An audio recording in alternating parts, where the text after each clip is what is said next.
네크밀 작업으로는 어떤 클로드 코드에서 바이브 코딩을 진행할 때 사용할 수 있는 그 서브 에이전트에 관련해서 좀 전반적으로 학습 진행하고 어느 정도 범위까지가 좀 커버되는지 관련해서 테스트를 좀 진행을 해보았습니다. 서브 에이전트가 저희 일반적으로 스케일즈랑 좀 비슷한 느낌으로 이 요구사항들을 마크다운 파일로 좀 생성을 해서 사용을 할 수가 있는데, 좀 더 찾아보니까 이 둘의 좀 차이점이, 클로드 스킬 같은 경우에는 이제 최초 요구사항을 프롬프트를 통해서 요구사항을 이제 요청을 보냈을 때 이제 메인 컨텍스트에 좀 포함이 되는 게 있다면, 이 서브 에이전트 같은 경우에는 이 독립적인 컨텍스트를 사용을 한다고 합니다. 그래가지고 이제 생성을 할 때 메인 컨텍스트에서 사용되는 소비량이랑 별개로 따로 집계가 돼서 사용이 돼가지고,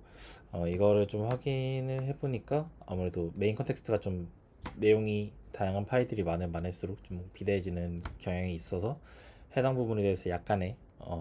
내용상의 소실이 발생할 수도 있다라고 생각을 했었는데, 독립적으로 가다 보니까 그런 어떤 내용 소실은 아무래도 조금 더 적게 이루어지는 부분에 있어서 굉장히 바이브 코딩 기반으로 어떤 메타데이터 기반으로 코드 생성하는 데 있어서는 조금 더 적합한 환경이 이제 생성이 될 수 있을 것 같다라고 판단을 했었고요. 그래서 실제로 좀 생성을 해보고 예시 기반으로 좀 생성을 해보고 진행을 해봤었는데요. 우선 백엔드 기준으로 좀 진행을 했을 때는 사실 두 가지의 어떤 서브 에이전트를 만들어 볼 수 있을 만한 후보군이 이제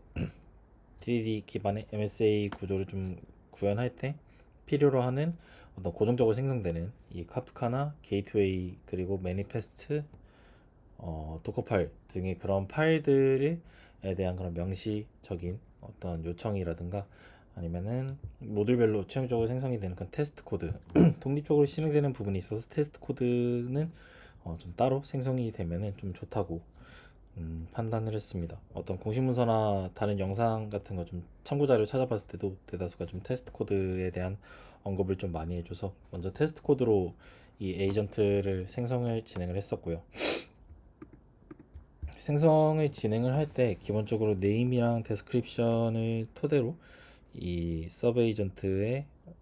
사용 시기 그런 것들이 좀 맥락을 파악을 해서 자동 사용될 수 있도록 좀 처리를 하는 그런 메커니즘을 가지고 있다고 일단은 확인을 했었습니다. 그래서 생성할 때 데스크립션 자체에 이 테스트 코드를 생성하는 뭐 그런 시기라든가 이게 좀 자동으로 해줬다 보니까 이 내용도 조금 더 그 자동적으로 생성이 된 게 있었는데, 어떤 서브 에이전트를 생성을 할 때 이 에이전트의 역할에 대해서 좀 생성 질문이 있었어가지고 기브앤된 패턴의 JUnit 테스트 코드를 생성을 하는 그 전문가로 작업을 생성을 좀 진행을 했었고, 이거 보니까 데스크립션 내부에 이그젬플도 있더라고요. 그리고 그거를 좀 공식 문서에서 확인해 보니까 단순 데스크립션에 조금 더 이 사용자들이 실제 바이브 코딩이나 그 클로드 코드를 사용할 때 있어서 조금 더 맥락을 잘 파악하기 위해서 사용되는 뭐 참고 자료 정도로 일단은 파악이 되었습니다. 그 외에 이제 뭐 모델이나 컬러까지도 좀 설정을 진행하고,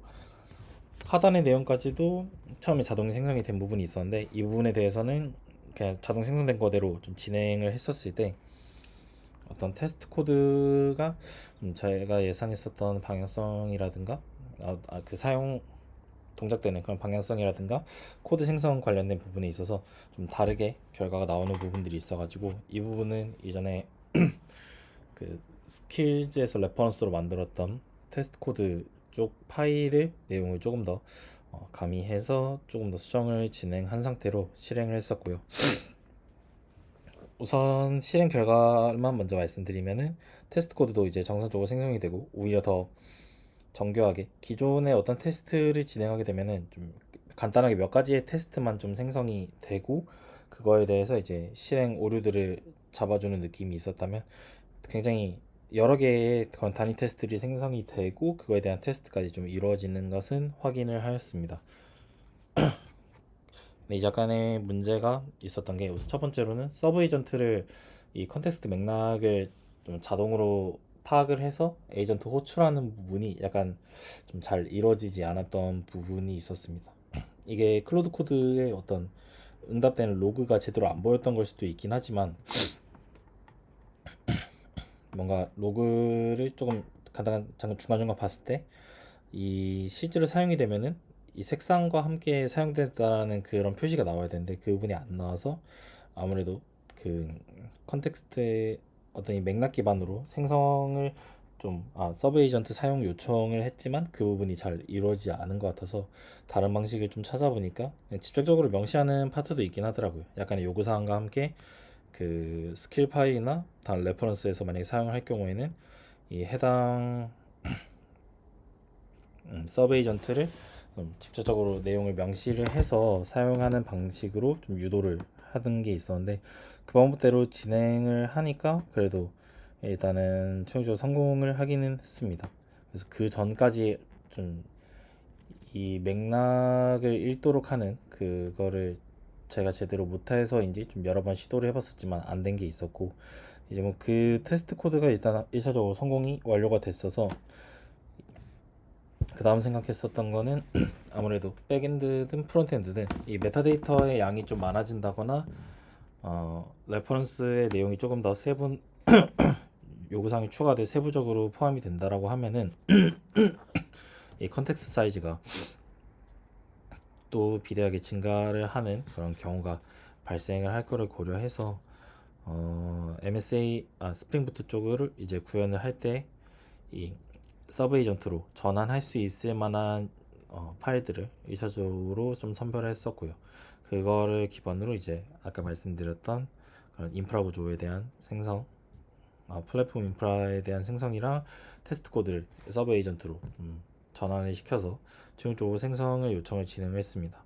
그렇게 하니까 일단 생성은 제대로 이제 호출하는 거는 제대로 되고 있었는데 이게 지금 좀 반복적으로 발생하는 문제가 서브 에이전트를 사용하고 난 이후부터 클로드 코드를 실행을 할 때 뭔가 간헐적으로 그 커서 자체가 좀 꺼지는 이슈가 있습니다. 이게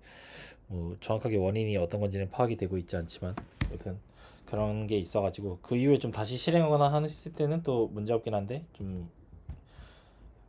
중간중간에 아예 커서 자체가 종료가 되는 이슈가 있었어가지고 좀 더 세부적인 테스트까지는 좀 진행하지 못했습니다. 가장 마지막으로 테스트했을 때 그 아까 말씀드렸던 그냥 커서가 종료되는 그런 이슈가 있었어가지고 거기까지 테스트는 못했고 호출이 정상적으로 이루어진 것까지는 좀 확인이 됐었습니다. 네, 그래서 일단 작업은 여기까지 좀 진행을 했습니다. 이상입니다.